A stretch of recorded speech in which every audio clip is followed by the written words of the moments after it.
Hello, everybody. Hi. How are you all? Come a bit closer because you're out of focus over there, aren't you? It's because we've got this like little webcam thing. I need to take the autofocus off, maybe. Hello. Let us know how you're doing. So I can see some people asking questions, so I'm going to jump into those in a second. So we have officially kick-started our art. Yeah! I've got Sharon with me, and we're just going to hang out together. We're going to talk about the Kickstart and why we've created this, but it's the prep basically from Sharon's course, Make Your Mark, and sharing it, because even if you don't take your Make Your Mark, it is amazing to see the transformation in people by doing this challenge already. By doing the mind map, I've just been looking at some of the comments, and people have said I've already did my mind map, and then I drove to work and just started to see inspiration all around me, and I can't wait to get home and add to it. And it's like, that's what it's all about. But for some people, it might not be kickstarting you yet. You know, if you haven't made art for a long time, or you're blocked, you know, it might take a while to start those creative juices flowing. So just know that it's different for everyone. So we've got Sharon here. I feel like I'm not actually this small. I'm just kneeling. I'm kneeling down, and because Michelle doesn't give me a chair. Lisbeth says, yes, I am so ready for this. Les says, you're looking great, Sharon. Oh, it's great to see you, Les, virtually. Yeah, there's lots of beginners, so I'm going to just set the tone and let you all know there's lots and lots of people joining for the first time, so welcome. We'll give a little bit of an overview of who we are in a second. I just want to quickly jump in because as someone, Marie says, I wasn't able to find the PDF of the download ideas you mentioned at the end of the day one video. So when you're looking at the screen, and this is the link that has been sent to people in an email, there's a website that you can click the link to, and when you're looking at the screen, at the top right there's a button saying attachments, and if you press that you'll find the PDF. So hopefully that makes sense. We will try and pull it out of there. Someone else has said, yeah, it's under attachments. Yep, so that's where that is. And if you haven't received the email, please check your junk folder, because it is likely it has ended up there. But sometimes things do go wrong with email. It's not always reliable. So email support@unitedartspace.org, and then we have the team available who can look into why it didn't get to you. Sometimes it's a typo when you signed up. Sometimes it is just a connection issue and we need to resend it. But bear with us, because we have thousands and thousands of people taking part in this. So, which is really, really exciting, because we will all be seeing each other's work and getting excited together. Yeah, lots of people saying, I'm just getting into art again. Haven't really done any since leaving school 30 years ago. Wow, it was amazing. That is amazing. You're doing it now? Yes, you're doing it now. And yeah, one thing I just wanted to mention as well is that, like, Sharon wrote Make Your Mark, and we wrote this Kickstart. We've been writing it over the last couple of weeks, and we changed it, didn't we, a couple of days ago, because we were like, yes, we can make it even better. And one thing I just want to say is it is about you and your voice. And this whole process is, if your mind map is like this, let me just show you, sorry, it's just things falling, and my map from a while ago. Let me just show you, where is it? There's a mind map in here, because some people have never done mind maps before, and it's the first time you've ever done this. And I know some people are thinking, I don't know whether I've done it the right way. I don't know. But the thing is with this, and I can't find this mind map, it's definitely, oh, there it is. Here it is. So like that's one that I did a while ago. It's literally just getting things out of my head onto paper, and that one took me 10 minutes. And the one that I did today, or no, last week, took me a bit longer. There's that one. Yeah. This one's great. Where I started to put images on it. You know, that one was just literally words. It was just writing as fast as I can. But this one, I printed things out and started to add more visual representations on it. That one took me a lot longer. Nice little drawings. Little Yeah, doodles down and here. scribble Yeah. on them and doodle on them. But it's all of this Kickstart is about what's right for you, how much time you've got, and there isn't right or wrong. It's literally about you getting your pen, pencil, material on paper and it's the process more than anything, isn't it? You know, it's not about the outcome necessarily. It's about what you're starting to feel. And when you start to draw, mind map, you activate part of the brain, the creative part of the brain, and you're waking things up inside you, aren't you? You told me Michelle did something really good a few years ago. You said it's like a brain dump. So now I really take that, and I have no idea what's going to come out of here, but I just dump it out. But however it comes out, it doesn't matter whether it's a scribble on a paper or on the back of a bus ticket or on a scrap piece of paper that then you can keep and refer to. It's just literally all your thoughts, everything. Basically, what what you're inspired by, what the colour of your wall in your living room is, doesn't really matter. It's just got to come out. It's just a dumping of your brain. Let it out. It's just a start. It's the beginning of just get it out.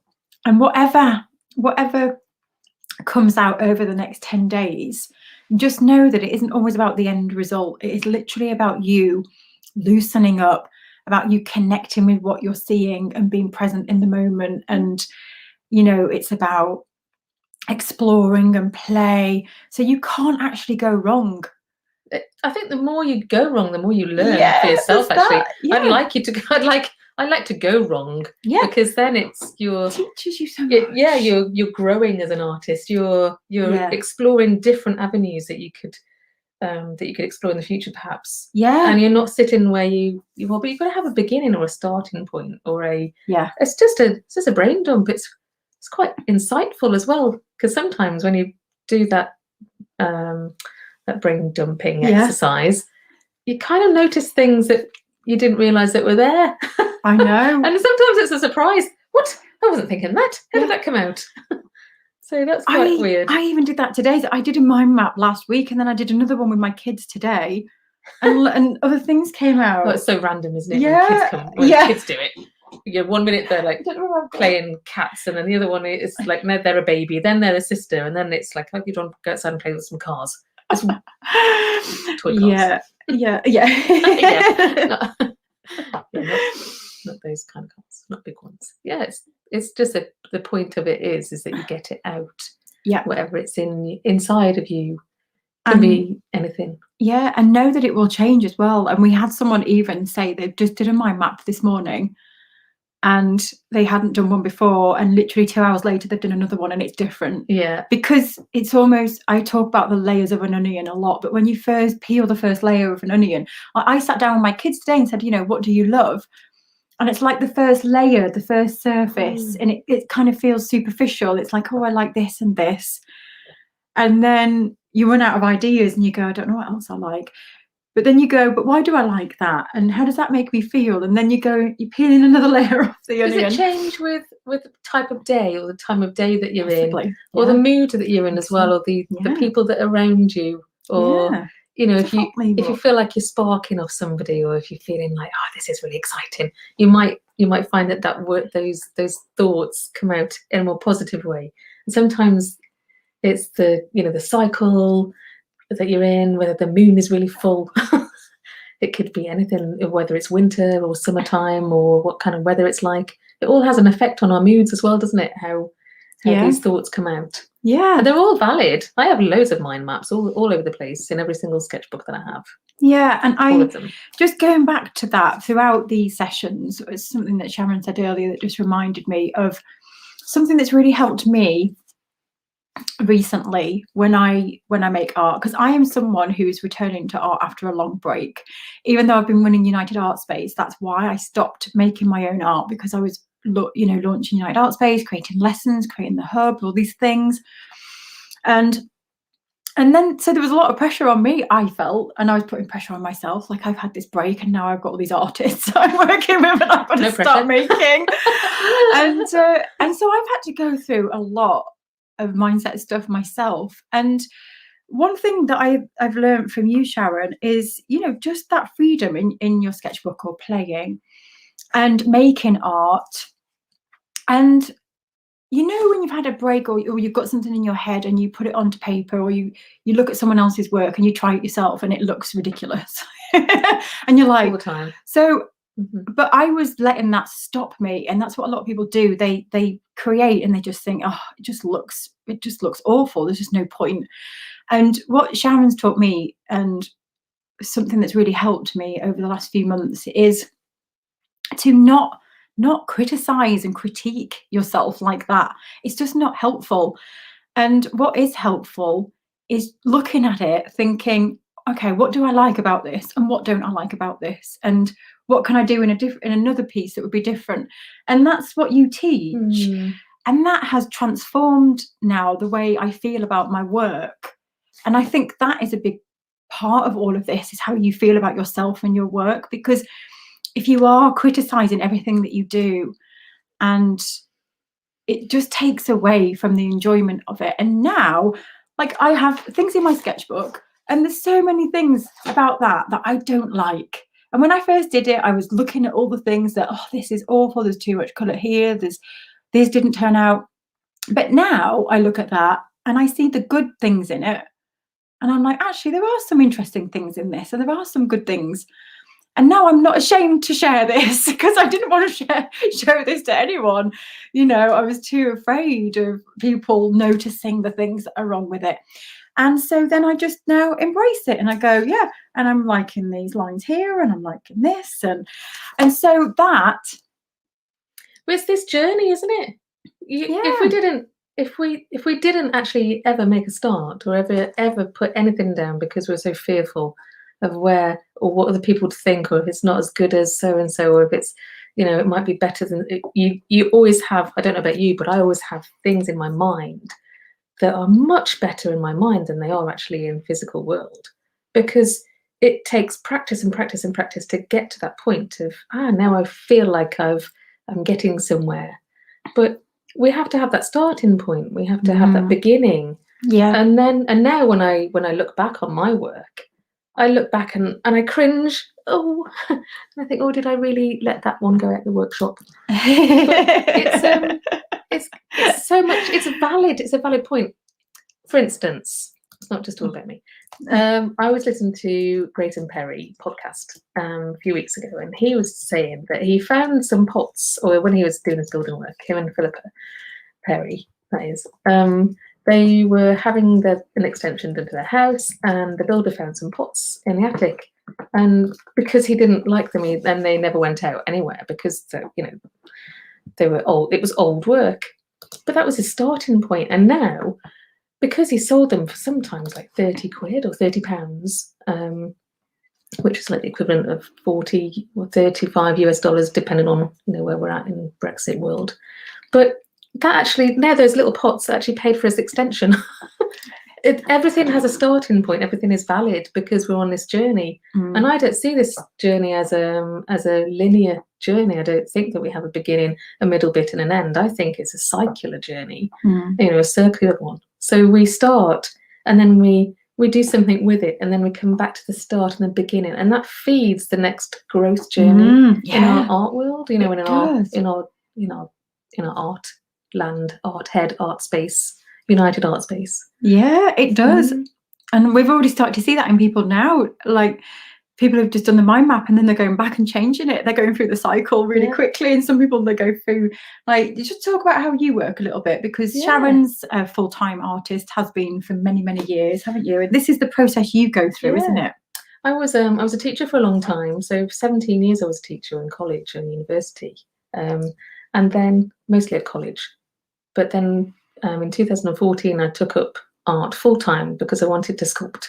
So I make figurative ceramics. Initially I wasn't sure whether it was going to be drawing or painting or sculpture, or a combination of all of these, because I have a degree and a master's in making things out of mud. So I'm a clay artist, a clay figurative artist, sculpture. So then I'm waffling, but Michelle is going to be here to drag me back onto point sometime soon, hopefully. But basically, At the start, I wasn't sure whether I was going to be painting or drawing or sculpting, so I did a lot of playtime. And now I've got so many sketchbooks, so many starting points with so many different ideas from all those different starting points. And most of the time I don't use them, but there's a little gem in there sometimes, and then I pull that out and I work with that, and then I go, oh, I like this is great. And then I go on that journey with that one starting point, or that one development that has come from that, from a beginning somewhere. So I don't use all of them, but generally there's a kind of theme that goes through my work, whether it's painting or drawing, because that's what I taught: painting, drawing, sculpture, fine art. So yeah, it's everybody does it. Everybody has to have a starting point, and it has to inform. But there's no pressure, because it's going to change. That beginning is always changing. Yeah, it is. We're changing as people all the time, aren't we? Do you remember? I remember starting out making portraits or painting portraits for people. Actually, that's just triggered a moment. Yeah, of you clarity. did. Yeah. Blimey. Charlie sneaking in whilst working. I'm supposed to be working. It's lovely to see you all here. So many people from around the world. There's some really familiar names as well, which is lovely. I haven't seen for a while. I haven't been on United Art Space for a while, because I've been busy doing my own sculpture, which has really taken off now. Yeah. So just to reassure anyone, if we've got a lot of people here, all from around the world. Some are complete beginners who have just started making. Like I can't remember who just said that it's been 30 years. We've got lots of people who are at the beginning stages. We've got lots of people here who are just feeling blocked. Maybe they're already an artist and they just need the kickstart. We've got more established people here. But one thing to not do is compare yourself to others. It goes back to this point of just accepting where you're at, what you're doing, and knowing that this is all about you finding what inspires you. Bring it back to that all the time, that's what you're doing. So it doesn't matter what comes out of you at this point, you will discover so much by the end. And at the end of the 10 days, you will have your own very art board with all the things that inspire you and get you excited, and you'll have that then to move on with other work, or if you're ever feeling blocked, you'll have something to go back to all the time to trigger. And that's what you do, don't you? You've got all your sketchbooks. I have sketchbooks. I have I work in 2 different areas. So I have a spare room at home. So very fortunate. It wasn't always that way. It was I started on the kitchen table, or at a college, in a little corner of a workshop somewhere. But I work in 2 areas. One in my spare room, where I do lots of drawing and painting and admin. And I have a wall, so I put all of my stuff up on the wall, which inspires me. It's like an inspiration board, or some little phrase or a quote or an image that I go, oh yeah, that's where I'm at. Yeah. That's like a little reminder of, yes, that's why I'm an artist. And that's why. And it can be fun as well. It's really, it can be really serious or really fun. And I also have the pottery, so I work at a place that's separate from my house in 3D work, for those of you who don't know me. But if you find yourself for those who aren't new to art, but if you find yourself getting overwhelmed with your ideas, or if you find yourself getting blocked or stuck, this process of Kickstart Your Art and ending up with that board, it helps you, at the end, when we go through this together, you will end up with a board that has your inspiration on, and it can reduce that overwhelm as well, because doing the mind map can be a bit overwhelming sometimes when you see like the whole of your brain on a piece of paper like that. I mean, that one isn't that bad, actually. I've got another one where it is like, whoo, and it can be overwhelming, but just in this process over the next few days will help you. So Mary says here, I had this weird feeling whilst I was doing the mind map, like, am I doing this right? Of course, there's no right or wrong, but I hate that feeling. And I think this is good to address now, because you don't want to be entering this challenge feeling that way. So I would, anytime that thought comes up, just say to yourself, there is no right or wrong. So if you keep thinking that as the challenge goes on, just say that to yourself, there is no right or wrong, and just do it, because you'll get so much more out of it when you just let yourself go Maybe you should do it wrong. Do it wrong. Do it wrong. Yeah. Say, okay, I think I might have a go. Doing it wrong today. Do it wrong with the opposite hand. Because maybe that's where the pressure's coming from, because you don't feel like you're doing it right. So if you try and do it wrong, what is the harm in doing it wrong? When you ask yourself that, because there isn't. Who's wrong is it? Who said it's wrong for start? Is it this? What's the voice in your head? Maybe acknowledge it. We had this conversation a few years ago about having a negativity committee. And shining a light on the negative. So now I believe there are very many parts of myself, and the parts of myself that are always going, and they're always here. They're just little people on my shoulder going, "Oh, that's not good enough." They're little voices. "Oh, that's not," and then most of them look like my mom. Sorry, but or people in suits, or going, "Oh no, you shouldn't be an artist. That's not good enough." So wherever that negativity committee comes from, just go, "Oh, it's okay. I've got this. Thanks." Put them, park them, acknowledge that they're there, and they're just there to protect you from failure. All this fear. It's okay. Do it wrong, and then see where. Is there a right or is there a wrong? There is.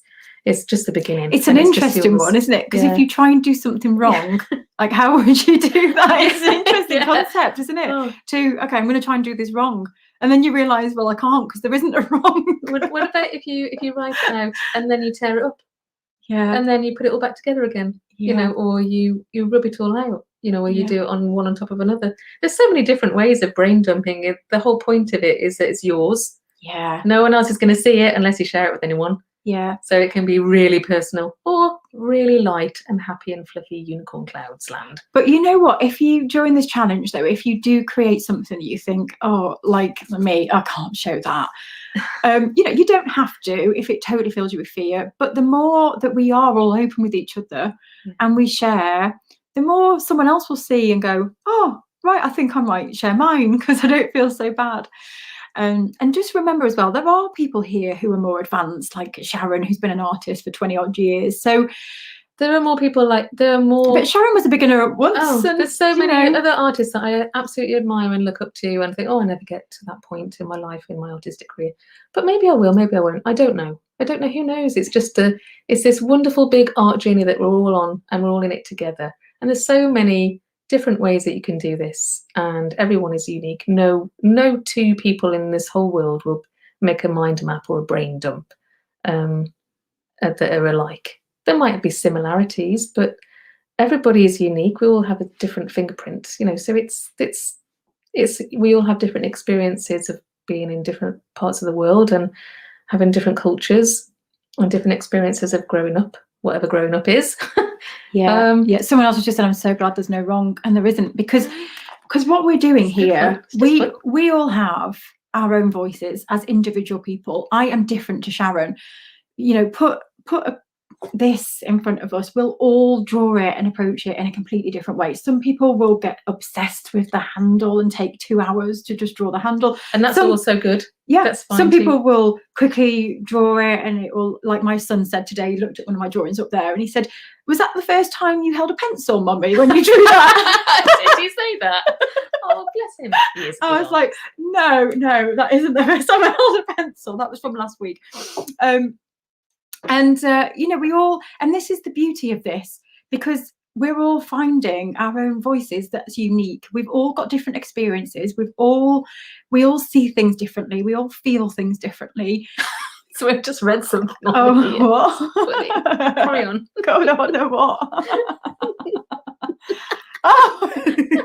Won't say that one out loud, just in case his little ears listening. Swear word, yeah.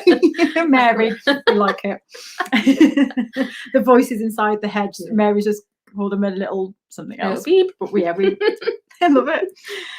And so this is why we do what we do, because we want you to own who you are and discover what it is that you want to put across in your artwork, because it's all about finding your own voice. And when you start to really tap into that, it's like the biggest gift ever, I think, when you just start to accept yourself and enjoy what you make and find inspiration and get excited about it, and not get hung up on the the rules and should I be using materials this way or should I be doing it that way.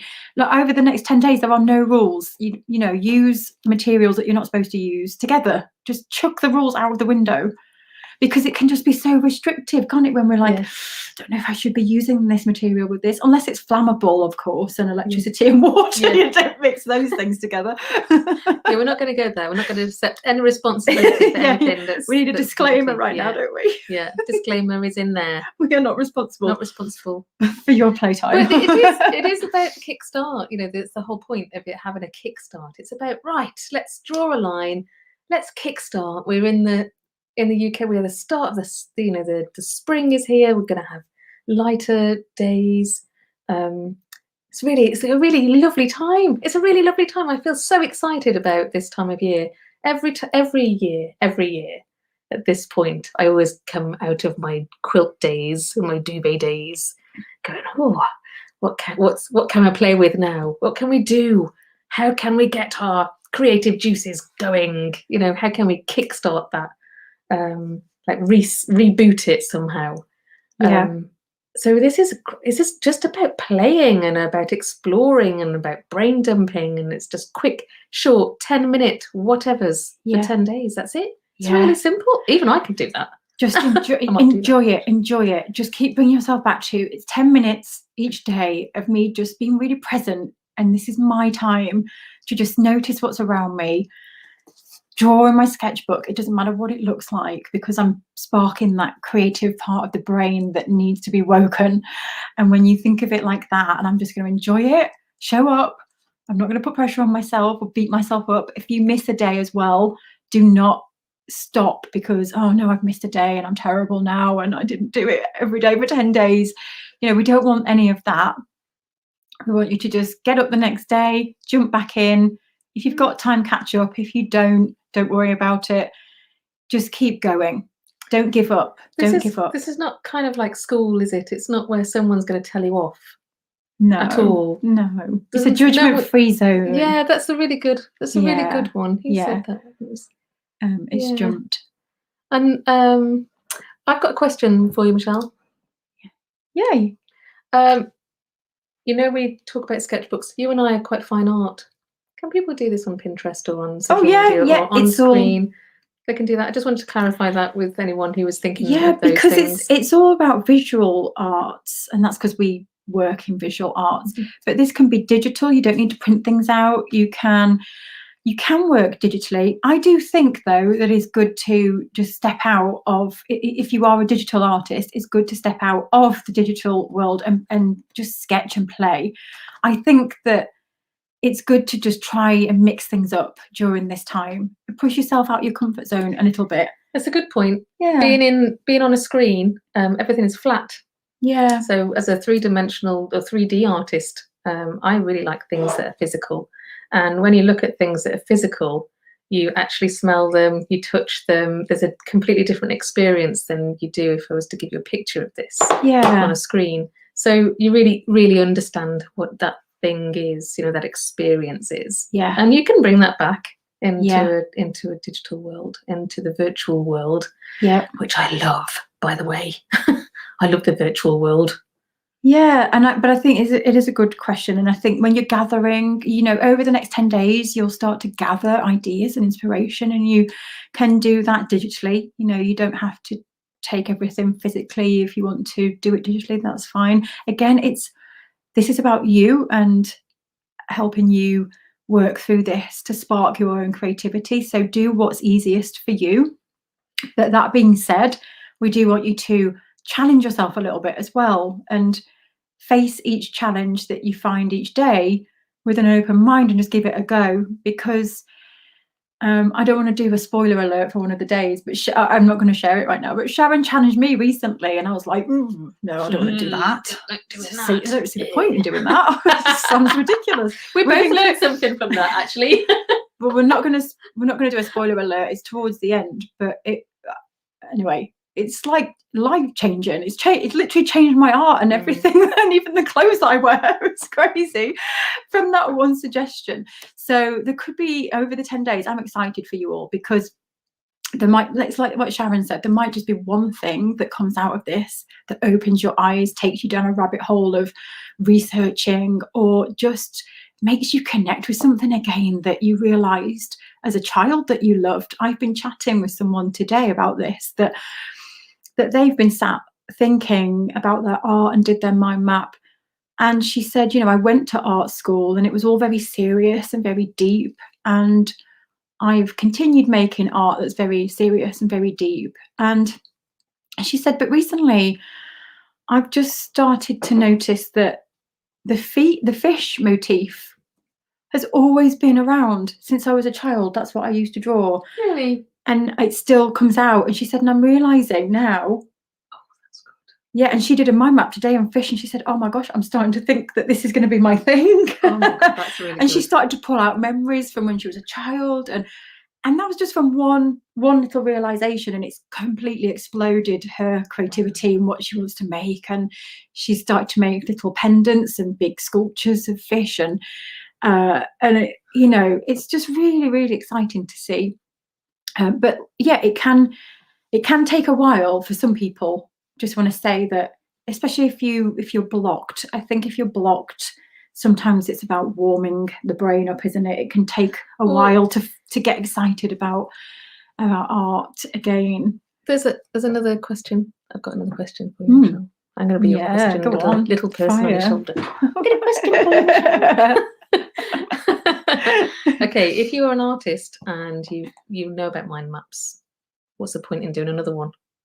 Oh, that's a great question, because I actually... That's a good question, isn't it? It is. And, you know, I only did a mind map last week. So I did a mind map last week. No, it wasn't last week. Sorry, it was a month or two ago. And I was sat in my studio session with my members doing the Kickstart. And I thought, what's the point in doing another mind map? Because I've just done one recently. I know what I like. And I thought, no, that's a really bad attitude. I'll do another one. And what I started to see was, even though that mind map wasn't that long ago, that things had changed, but also things that I thought were important were actually not important. It was something else. Does that make sense? And I wish I could share an example, but it was like, you know, I was talking about leaves and trees. But since then, I've learned it's not about the leaves and trees, it's how they make me feel and why I reach to those when I'm having a bad day. And so it's really interesting mind mapping, because you will notice change even though you think you haven't changed. And then I did that mind map last week, and then I did another one with the kids. And again, I thought there's no point doing another mind map because I just did one last week. And you think I would learn this by now. And I did another one, and there again, loads more things came out. So I just think, yeah, maybe it's a mind map within evolution. A mind map within mind map. Yeah, and well, maybe it's infinite. It's an evolving process. That is the point. But the point of it is that you get your information from out of here, and then you put it out, so you can actually see it. You can see it, and then you can pick out things, and you go, oh, actually, I didn't realize that was there. So Jackie's asking, how do you do a mind map? So basically, like on a most basic level, like that, I mean, it's called a spidergram, mind map. Now, if you look into mind mapping, they wouldn't show you how to do it like this. They'd be like, there's a way, you've got to color code them and put images on. But this is my version of a mind map, which is literally just a word in the middle, and we're going to use inspiration. I put here what I love, and then you literally just branch out. And this one is just all singular, so it's pointing to individual thoughts. But when you start to go a bit deeper, then like this one with the word inspiration in the middle, I had nostalgia, and then I drilled down further into nostalgia, like, well, what is it about nostalgia? And it's the fun time with my friends, and the impermanence of something that we experience or we have, and we never want that to end, and memories and how they fade. And so that one was nostalgia, and then just drilling down. But what happened then is I started to pull out like relationships, boundaries, layers, and then I started to notice that what I was interested in and the kind of artwork I like kind of mirrors each other. And so when you do a mind map, you can actually start to see relationships between things that if you stick with this inside your head, you can't see. When you see it on a big piece of paper, you go, gosh, there's a relationship here between these bodies and this nostalgia. I didn't know. It felt all so separate, but it isn't. So this is why mind mapping can really help, because it can help you see things that you can't see when it's all inside your mind. And that's one way of doing it. You can do it digitally. There's lots of free mind mapping software. You can get post-it notes and just post-it note ideas and then start to move them around and group things together. You can, I'm sure there's other ways of doing them as well, but they're the main ways that I use, like digital, post-it note, or on a scrap piece of paper. But if you don't like the idea of mind mapping, you can literally just write in a journal and just go, I'm inspired by, and just start writing. Is it Julia Cameron who wrote The Artist's Way that talks about morning pages and the importance of just writing every day to get stuff out of your head? And it's so good. So yeah, you could just write as well. Laura's got a good point. When you mind map, is it only about art or anything? I've always had a hard time journaling, but mind mapping might work for me. It's about anything. It's not about art, it's about anything. It's anything, but then you're going to approach it in an artistic way eventually, because you're an artist. This is what we're here for, United Art Space. So if there's something that you're inspired by, so that's the word that Michelle and I have chosen for you to look at as the starting point. So you put inspired in the middle, and then you would just start brain dumping all of your thoughts down in here. And then, like Michelle said, just dig deep in those, and you can do it any way you like. If you're like me and you have a sketchbook for every few weeks and you get through a lot of them, a sketchbook is too small for me. So what I do is I tape more pictures on here, or more pieces of paper on there, and so that I can unfold it and then see it, or take them out and then put them next to each other. So it can be whatever, however you want. It's all about playing, but the important bit is that you get your information down out of here and into here somehow. Yeah, however you want, however you feel that is right.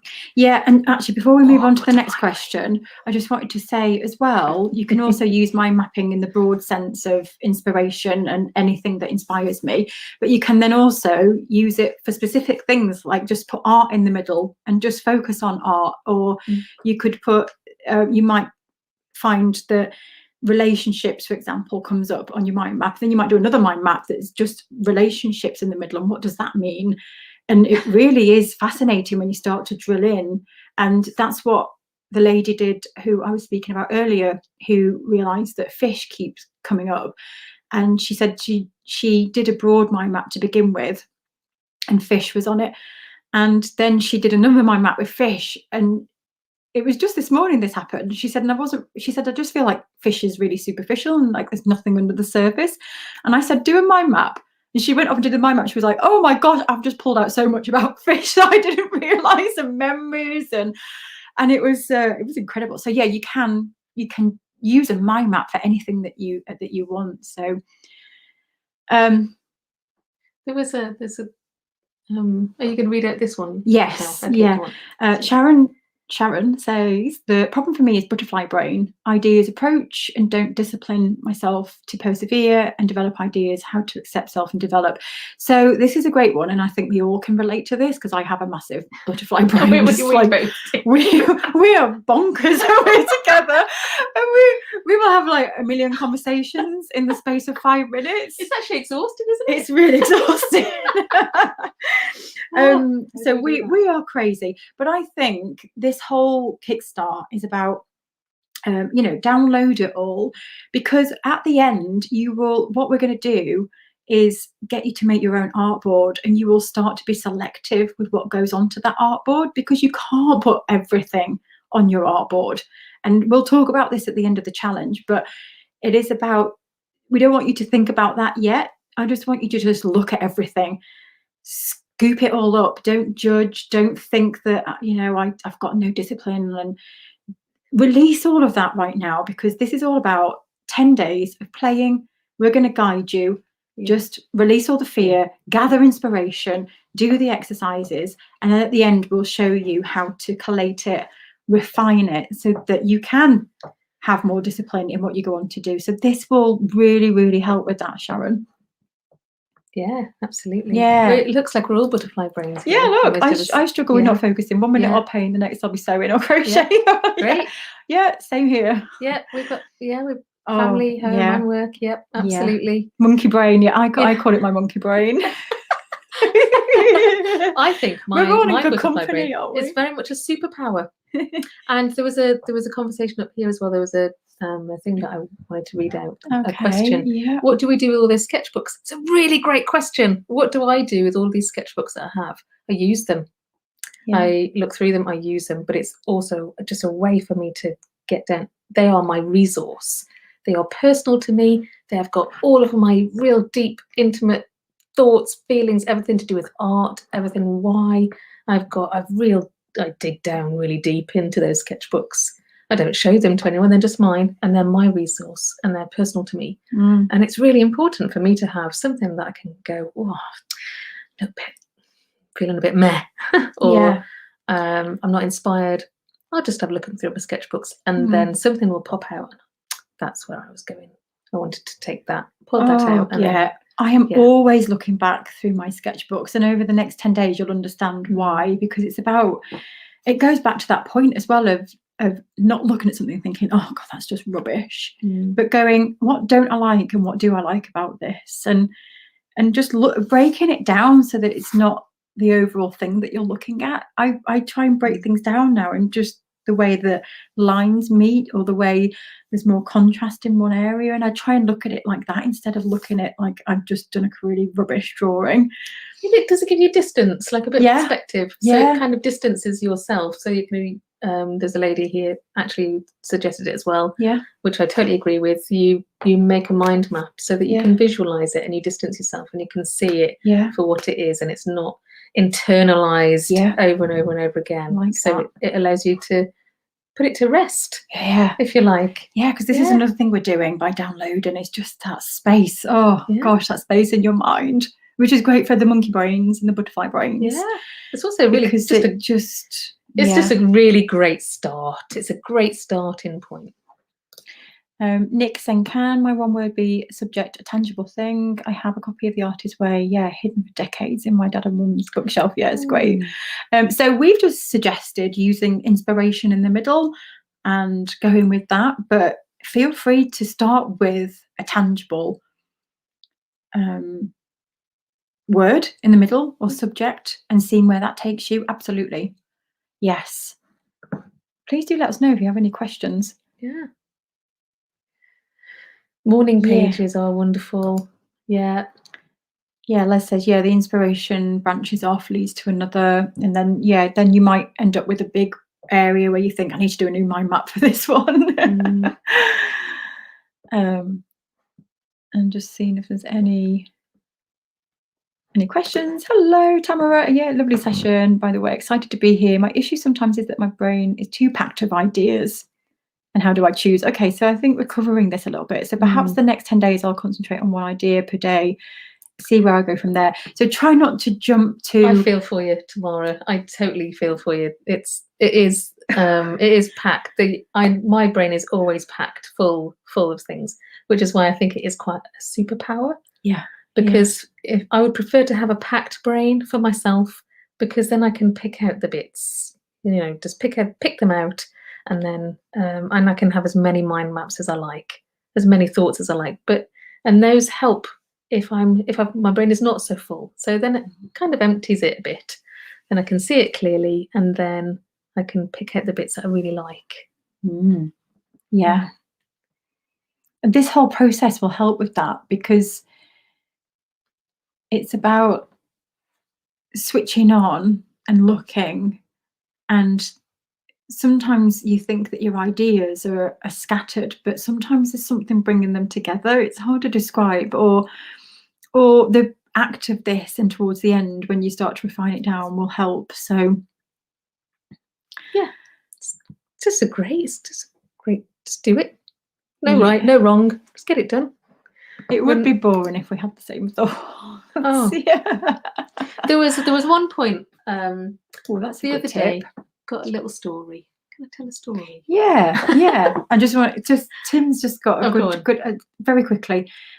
He's put, when mind mapping, expand areas that are limited by focusing on opposites, dislikes. It's a good tip. Yeah, really I like that. Go on. Let's tell us a story. There was one point where my daughter and her friend were sitting down for some lunch, and they didn't like it. They didn't. One of them liked something. They were talking about olives.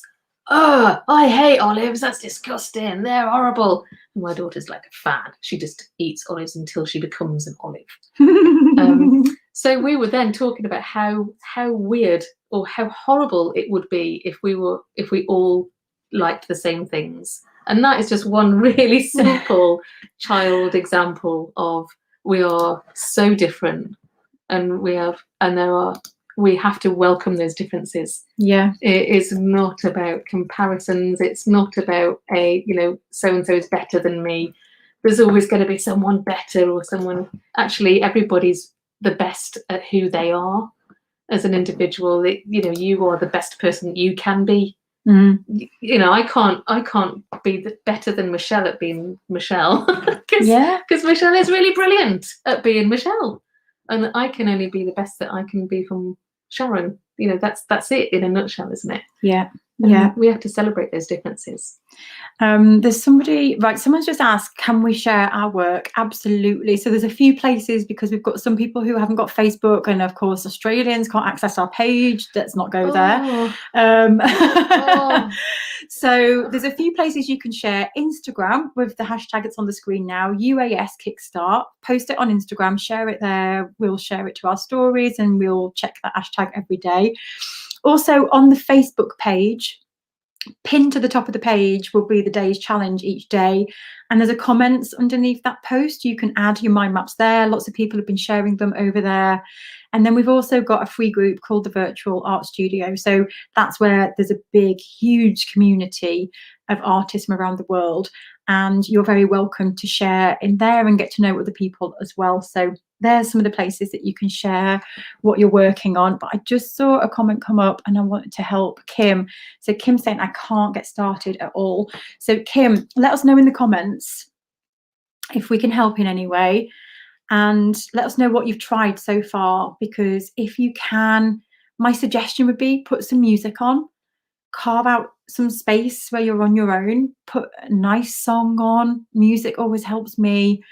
Sit by a window where you can see the outdoors, or sit outside and just sit with your paper. And if it's daunting just looking at that word, then just start writing. So this is Julia Cameron's advice.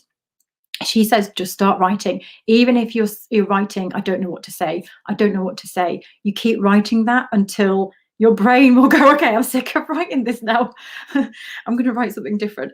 And you will start to then words will start to pour out. That would be my advice. Is it that you don't like writing? Because there's lots of different ways that you can get the information out. So you can collect a picture. You start with a picture, so you can look at the picture and you can talk about it. So you can record, if you've got a mobile phone device or, a laptop or anything, it will have a recording button on there. So you can record it, maybe have a conversation with yourself about why you can't start. Is there something that's blocking you there that wants to come out verbally rather than written? Perhaps talk to a friend about it. Talk to an artist friend, and we'll start with something really mega simple, like a colour. What is your favourite colour? Yeah, Stacey's put a nice one here that I watch jellyfish on a screensaver and it relaxes me and gets the creativity going. Yeah. Oh, that's lovely. It is, isn't it? Oh, I'd love to watch a jellyfish screensaver. So there's lots of people here who are feeling blocked. So, be gentle and just go through it and try and enjoy it, and try not to put pressure on yourself to force things as well. I think I think that can be damaging, can't it? It can be like I need to, why isn't this happening? Why isn't this happening? And you're asking yourself questions. And sometimes I think that's why that works, watching the jellyfish screensaver, because sometimes you just distract your mind onto something else to allow the space for the words to come. If you're filling your head with questions, there's no room for the answers. That's how I feel anyway. So lots of different starting points that that we used to talk about when I was a teacher at college many years ago. I was a teacher for 17 years. Michelle's light is really good. But one of the things that came up was empty your pockets. Empty your pockets and choose something from there as a starting point. Just really random, or walk 10 paces. Yeah. Just really simple things like that might help. Yeah. There's been another good question here as well about the first page syndrome, and I talk about this in the PDF, and it's so daunting, the first page of a sketchbook. And for me personally, you can either just do your mind map on the first page, or on the first page write kickstart your art, date it, like this is a moment that I'm about to go on a journey, and just mark that in your sketchbook, so that when you come back to it in years to come, you'll always remember this part of your life where you did your Kickstart challenge. So to take it off being an art thing, just make it a memorable statement. And in one of mine, Sharon wrote me a lovely little message on the first page. Did? Yeah, and that was my first page. And so I think mark it, make your first page a date and the title or something. I don't know. But it's funny how we get in our own way, isn't it? We do. And we have so much, we just want things to be right, don't we? It's like that first page, it's really like pressure, so much pressure. First page of a sketchbook, and you don't want to open it and go, oh gosh, because I'm doing that now with the picture I've done on the next page, like, oh, was that the one that I did? So yeah, it's so much pressure. It's crazy, isn't it? Why do we do this to ourselves? We have to stop. Everyone, stop. Yeah. And we need to enjoy it. Oh, that's a good point, Trisha. Being dyslexic, I often start at the back and work to the front. I like that. I like that idea. Turn it on its head. Love that. Helen's asking, if sharing work online, should you ask copyright or sign it? I mean, we don't, because in the UK here, it's standard that if we put artwork out, we own the rights to it. So it does depend what country you live in. But also, I don't have an issue with anyone copying one of my sketches. It really doesn't bother me. But if you do want to make it clear, then yeah, you can put at the bottom copyright of, and yeah, no problem doing that at all to make it clear. Yeah, yeah. It's a good question. Yeah, and very good question, actually. It is, especially if you've put a lot of effort into a drawing and you want to make that clear that I own the rights to this. But the best way to protect your rights is to reduce the image size to 72 dpi, which you don't need to do on social media because they do that already. But if you've got a 72 dpi image, no one can do anything with that anyway. So yeah, but I don't get hung up on people copying me, because you can spend more time worrying about that than actually just making your art and getting it out into the world. But there are people out there. We kind of call it inspiration. So we can be inspired by people, as long as if I was to be inspired by a piece of someone's work, for instance, and I really liked the way that they applied their glazes onto their ceramic sculpture, I would definitely approach them first. Oh, are you okay with this? and actually make a note that actually this has been inspired by, but I wouldn't copy it outright. And if I was going to formally copy someone's work, like literally replicate it, so it's an absolutely exact replica of someone else's artwork, then I would not sell that, or I would not put that out into the world, because that would just be for a learning process. When we go to a gallery, we always want to sit down and we do some drawings, and or we want to paint like somebody, or we want to be inspired by someone. We wouldn't then go and sell it off, as someone's work. That's called plagiarism, and it's against the law. But yeah, just acknowledge that it's not yours, it's inspired by somebody else's, and that's good enough. Laura's saying here, I've not created for many years, so I think it's going to take a lot of mind mapping and journaling to get me inspired. But that is a good point, because I think, though, and this is where the Kickstart will help, because day one is about that, and then tomorrow is about getting started, doing a bit of drawing to stop that from happening. I mean, there's nothing wrong with going down a rabbit hole of mind mapping and stuff like that, but equally there's nothing wrong with just getting started and doing a quick drawing either. So, and it'll be a great feeling when you just do that. So many students in the back in the day. Sorry, Michelle, I keep on. Interrupting. It's okay. I've got a screen. I've got people to talk to. This. We can talk. There's actually there's some people that we can talk to about art. I feel like really hungry. Some artists that were students of mine. One of the oldest student that was mine was 89 years of age. She was called Nettie, and she made some beautiful, beautiful sculptures. She was 89. And she used to get dropped off with her son, and it was an evening class. It was going back a few years now. But there's so many people that come to me while I was a teacher. I'm not a teacher anymore, so don't ask. Okay, but just in this instance, in the physical world, there's so many people that come to me and say, "Oh, I wish I'd have done this years ago," or "I wish I'd have done this when I was at school," and then they have career, or they take a different turn in their life, and then they come back to it. It doesn't matter when you come back to it. It's that the fact that you come back to it in the first place is brilliant. That's exactly what you should be doing. The calling is there now. If you feel like you want to take part in this Kickstart challenge, you definitely should. There's, who says you can't? And, who says that you have to do it when you're younger, or when you're at a certain age, or by the time you've got a child or a house or a mortgage or a particular job, or, you've traveled or whatever it is.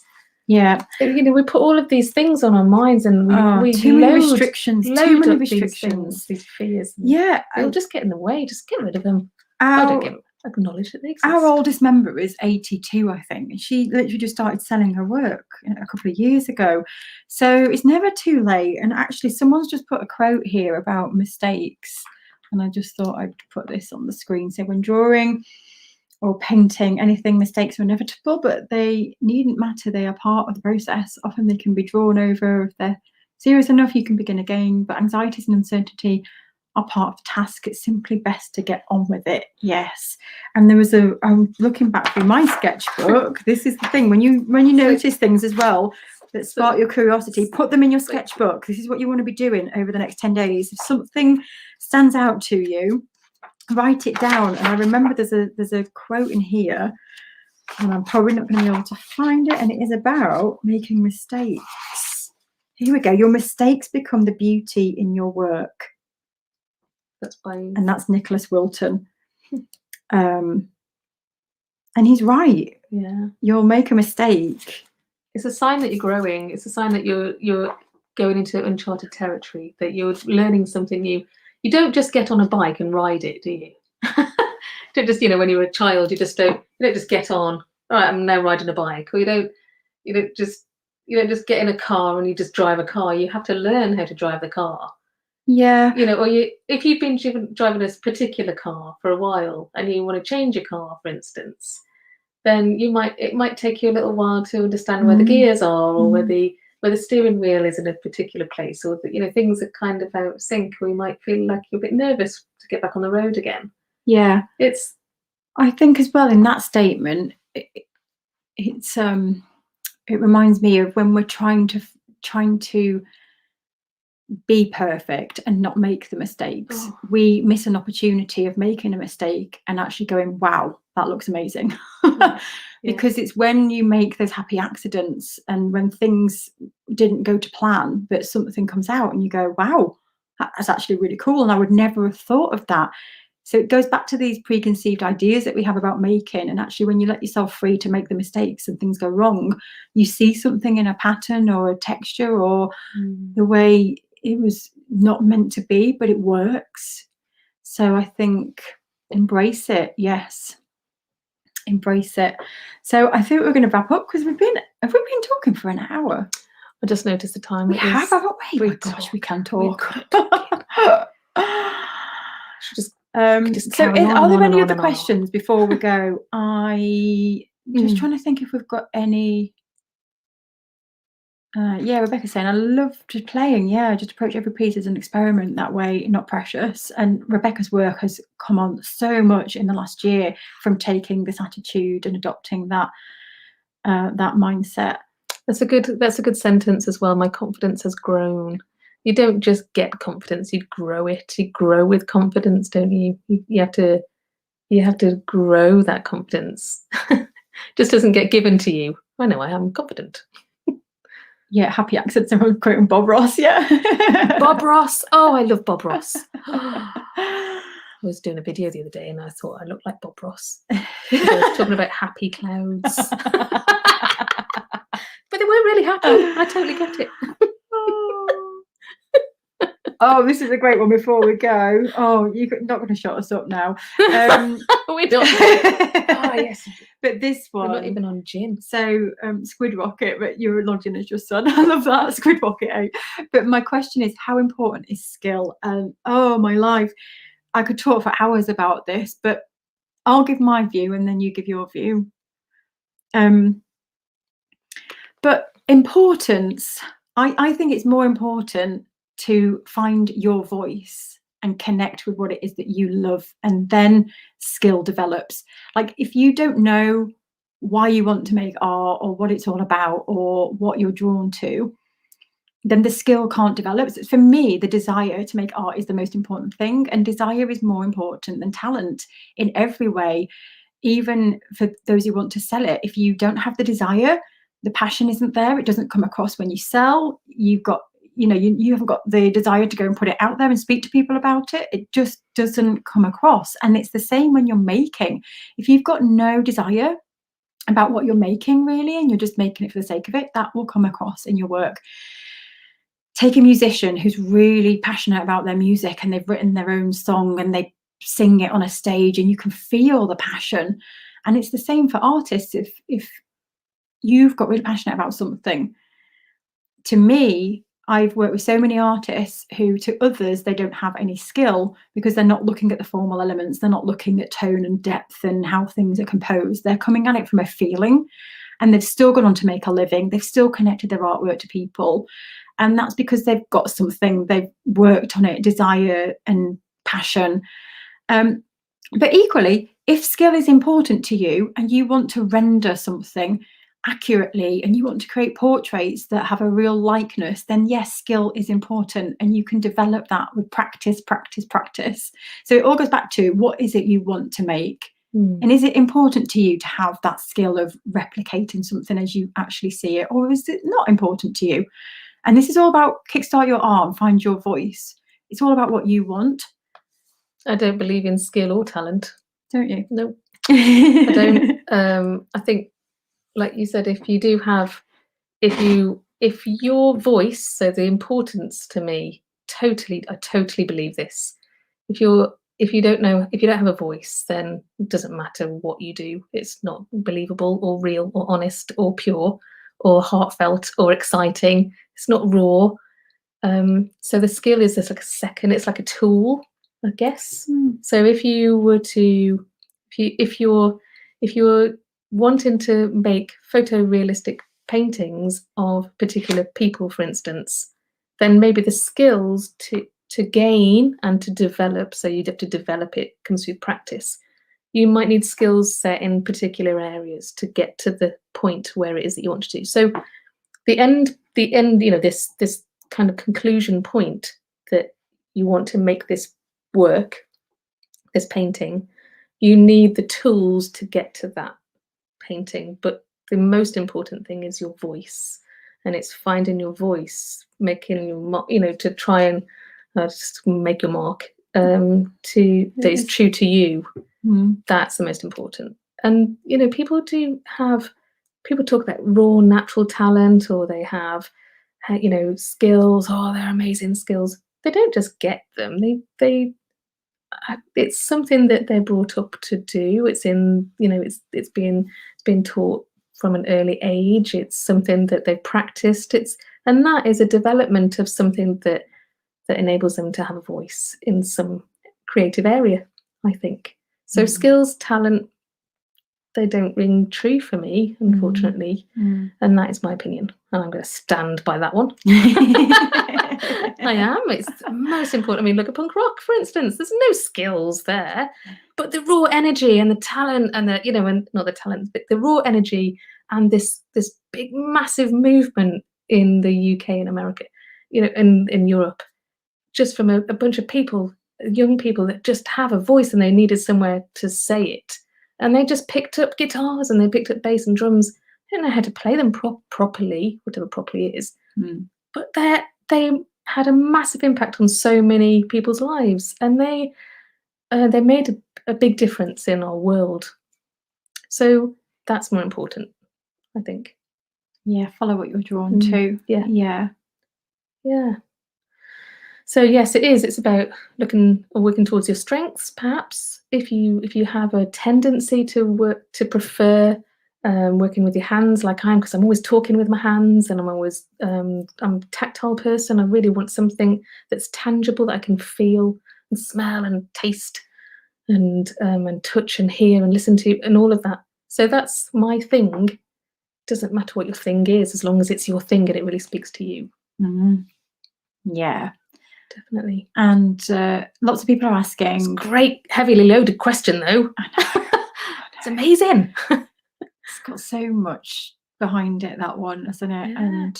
But this, again, I think we question so much as people, as humans, don't we? And all the time. If we can try and release the labels, terms of what kind of artist you are, just release everything for the next 10 days and just go with whatever comes out.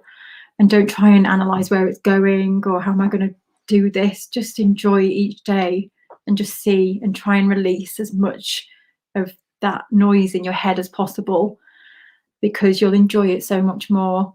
So absolutely, there's a few questions asking what's happening tomorrow. So each day there's a pre-recorded video that goes out and it will be emailed tomorrow, and you'll be able to check the website that we've emailed to you. If you have any problems receiving the email support@unitedartspace.org and we'll look into it for you. And you can also check the group, the Facebook page each day. It's 11 a.m. UK time, but it's all pre-recorded, so you can do it anytime that day. You don't have to do it at 11 when it comes out. It's there for you to do that day and in your own time. So that's that. So hopefully all that makes sense, and we'll do some more live sessions together over the next 10 days. So we'll let you know when the next one will be. So we'll definitely be checking in with you, and we are here to help you on social media, and we'd love to see your creations. So if you do want to share with us, I'll just put the hashtag again. It's UAS Kickstart, and you can share that on Instagram and Facebook. We're going to have so much fun. We are going to have so much Kickstart. fun. Yeah, it is. So take care. Thank you so much for joining us. Thank you. And we'll see you all very, very soon. Take care.